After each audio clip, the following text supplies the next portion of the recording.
The hidden GFC. The world might be in the process of rebounding from the global financial crisis, but did you know that we're experiencing another GFC? The global food crisis. This food crisis is due to factors including population growth, decreasing land and resources like fuel and water, and the ways we use and store food.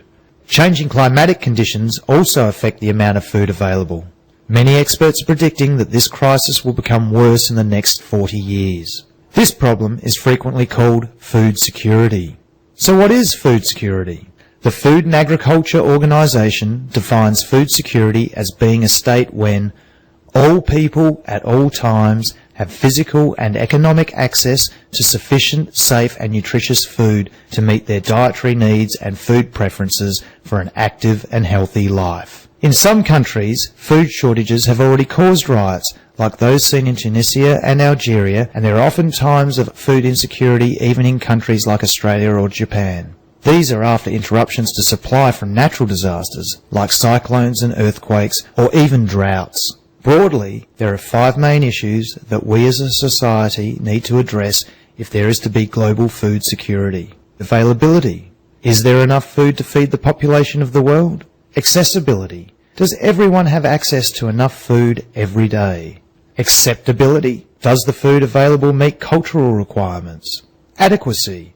Is the food of sufficient quality, and does it include all the nutrient requirements? Stability of source. Is it readily and always available?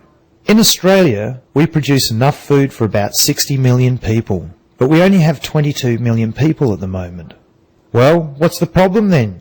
There are 3 main reasons for Australia to be concerned about food security. The first is food availability. Floods, cyclones and droughts cause significant interruptions to food supply, and these result in big increases in price which affect people's quality of life. As more and more of the weekly income is spent on the grocery bill, less is available for other necessities and lifestyle purchases. The second reason is that Australian society is becoming increasingly urbanised. This means that the general population is becoming disconnected from the land and the way that food is produced. The way Australians see food and their attitudes towards it are affecting food security. Thirdly, Australia has a responsibility to lend a helping hand with global food supplies.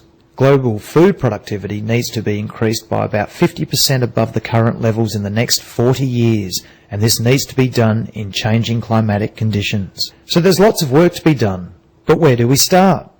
We can start by recognising the importance of the food industry, which nowadays is very sophisticated and scientific. Australia has great technical skills to offer other countries. We need to build on these strengths by encouraging training and careers in agriculture to ensure ongoing research, collaboration and development. We also need to respect food. We need to understand what it takes to produce it and reduce our wastage of it. Start by growing your own veggie patch. We also need to improve the yield of our crops to ensure that we can meet global food demands. Increases in yields can be gained by a number of methods. Improvements in traditional plant breeding techniques, new technologies like genetic modification, selective breeding using DNA markers, and resource management will help to get more food from fewer inputs.